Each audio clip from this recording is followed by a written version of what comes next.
JSW energy जी, टेकपाल भाटिया जी का सवाल है, इस पर आपका नजरिया चाह रहे हैं। भाटिया जी, थोड़ा सा आपको अपने सवाल को विस्तार देना चाहिए था।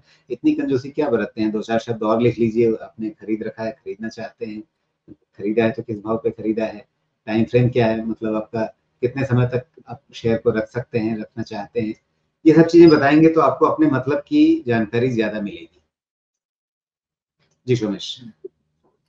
थोड़ा स्ट्रेच हो रहा है जेएसडब्ल्यू एनर्जी, और स्ट्रेच हो रहा है इसका मतलब ये नहीं है कि यहाँ से नेगेटिव हो जाएगा। मोमेंटम बहुत हाई है अभी। ये मोमेंटम वेन ही नहीं होता है 550 के पहले। 550 के ऊपर में जिस लेवल पे भी आज ये है, चाहे वो 600 का है, इसका मोमेंटम बहुत स्ट्रॉन्ग है।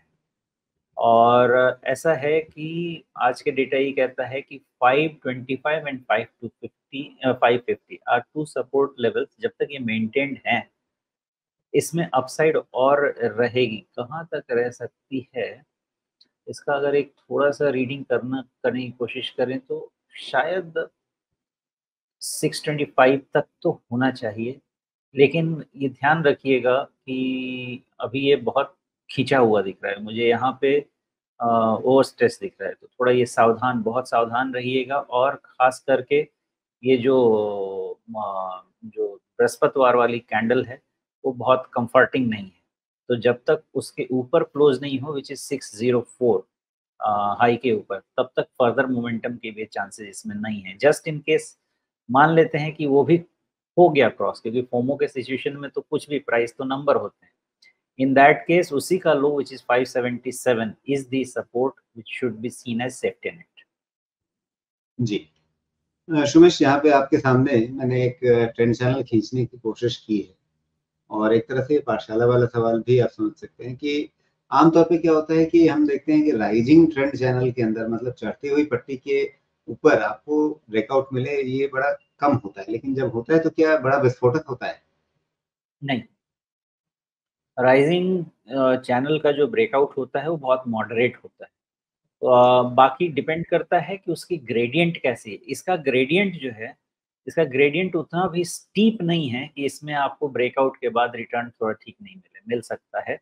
लेकिन जो आपको इस चैनल के ब्रेकडाउन से सेल पोजीशन पे जो रिटर्न मिलेगा, वो बाई पोजीशन पे नहीं मिल सकता। जी मतलब अगर कभी ये वापस इस चैनल के अंदर लौटा तो वहां पे आपको नए मौके मिलेंगे? चैनल के थ्रोबैक से मौके मिलते हैं। तो चैनल में थ्रोबैक लेवल जो है ना, वो हो सकता जी है आपका वही 550 525 के रेंज में मिले। जी हाँ, लेकिन उस थ्रोबैक में कहीं डर ये लगे कि भाई कहीं ये जो ब्रेकआउट हमें दिखा था वो फॉल्स ब्रेकआउट ना हो और वापस वो चैनल के निचले छोर पे आने की कोशिश करे, वो एक डर रहेगा ना फिर?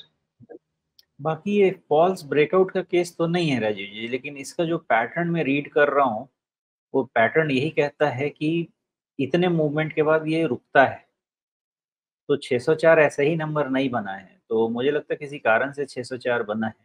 वो नंबर पे रुकना चाहिए जब तक उसके ऊपर क्लोज नहीं हो। यहाँ से पलटने का, कम कंसोलिडेशन का चांस ज़्यादा बनता है, फिर से उसके बाद ही रन आ सकता है। जी